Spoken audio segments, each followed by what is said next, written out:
ఇప్పుడు ఒక పెద్ద వ్యక్తుల దగ్గరికి మనం వెళ్ళామనుకోండి, నేరుగా వాళ్ళని కలవలేం మనం. అపాయింట్మెంట్ అవసరం. ముందు వారి దగ్గర మనుషులుంటారు కదండీ! పెద్ద పెద్ద వ్యక్తుల దగ్గరికెళ్ళినప్పుడు వారి దగ్గర "ఏవండీ ఫలానా ఆయన ఉన్నారా?" "ఉన్నారండి." "మీరెవరు? ఎక్కడి నుంచొచ్చారు?" "కూర్చోండి. నేను చెప్తాను." అంటారు కదా! అలాగే మరి సుబ్రహ్మణ్యేశ్వరుడు రాజాధిరాజ, రాజమార్తాండ కదండీ! హ్మ్.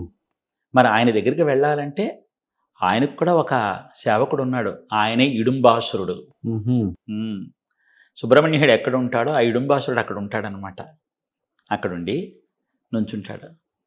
మృహా మృహా మృహా అని గుమ్మలోంచుని ఏమిటర్రా ఇలా వచ్చారు? సుబ్రహ్మణ్యేశ్వరుడి దగ్గరికి నా బాధ చెప్పుకుందామని వచ్చాను. అవునా? ఏమిటో?